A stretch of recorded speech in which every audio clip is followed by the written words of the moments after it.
دا زموږ په دورو کې په دې 240 کاله باندې ډېر کار پر دغه څه شوی دی چې زموږ عام خلک یې پر دې خپلو مشرانو باندې بدګمانه کړي دي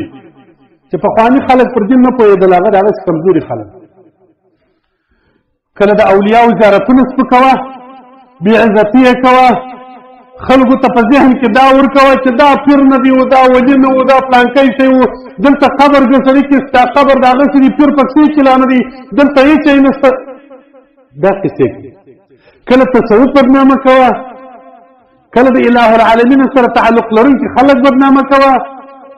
خپل پر مشرانو باندې خلک بدګمانه کوه مشران وایي په دین نه پوهېدل اوس موږ په دین باندې پوه شول دین چا راوړي چې مشران نه پوهېدل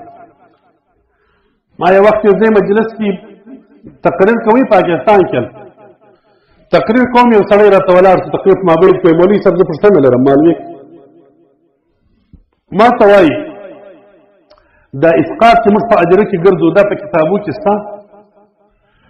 ما له دې خبرې جواب به زه درکړم دوه رقمه جواب درکوم یو پلا تا ته مختصره خبره کوم ته امي سړی په کتاب نه پوهېږې چې اوس درته چې و پلانکي کتاب نه چې تا ته هر څه یاد کړم ته صحیح دي نو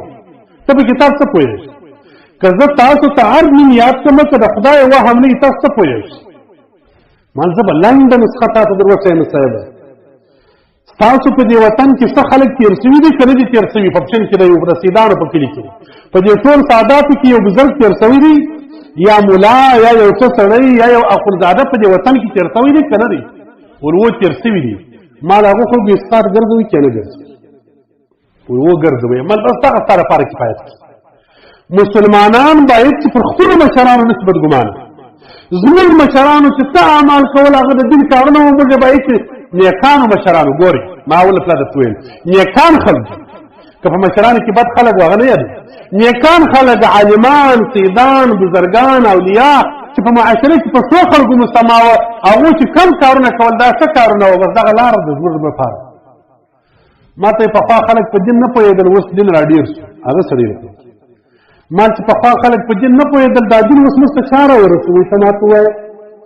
نوی نبي راغلی تا چې وویلې چې دین دغه رقم دی که یو سړی وایي چې ووایي چې خو کافر کېږي بل نبي نشي راتللی د اسمانه ملایکې راغلې نوي دین یې راورسوئ چې هغه زوړ دین خلک نه پوهېدل دا رقم دی ما ته وښیئ چا دین راوړي خو دین سلسله پر سلسله باندې اسلافو د اسلافو څخه مشرانو د مشرانو څخه کشران ته رارسولي دي او زموږ په دین باندې اعتماد دي چې زموږ مشران د دین خلک وه موږ ته درواغ نه ویل جوړ خلک و دین یې موږ ته رسولي د هغو پر خپلو مشرانو د هغو پر خپلو مشرانو او که ستا عقد دغسې جوړ شول چې مشران په دین نه پوهېدل دین دې د لاسه ولاړ یې دا ورته بیا دین نشته زموږ په مشکلاتو کې دا شی ډېر دي ښه پخوا چې کومې لارې وي هغه نن خلکو پرې ایښي دي اوس هغه خلک ورته بدنامه کړي دي ځکه مشکلات جوړ دي نو خپل زړې لارې اله العالمین سره تعلق د الله تعالی سره رابطه که ستا او د خدای جل جلاله در مابین د زړه رابطه جوړه شوله ته په اعلی درجه کې کامیابه یې که څه وه که بد ورته کامیابه یې بس زموږ د خدای سره جوړ کړه په ظاهر صورت نه جوړېږي ظاهري صورت ګټه نه کوي چې د زړه جوړښت نه وي پرون مې یو کتاب کتي پر لمانځه باندې جوړ و یقینا یو ورځ مې سودا شو چې بیا تاسو ته انشاءالله بیان دې درته وکړم خپل پر لمانځه مې یقین ومنئ افسوس داسې وکړي چې مال الله موږ سره ښه لمونځ هغه کتاب ټوله خلاصه دا وه چې لمونځ خالي دغه ته نه وایي چې پورته ته کښته شي د زړه خشوع غواړي د الله سره رابطه غواړي د زړه تعلق به چې د خدای سره جوړ وي سر پر سجده کښېږده بیا چې د الله تعالی پر تا باندې فرض و رحم نه وسي او که د خدای سره د زړه تعلق نه وي جوړ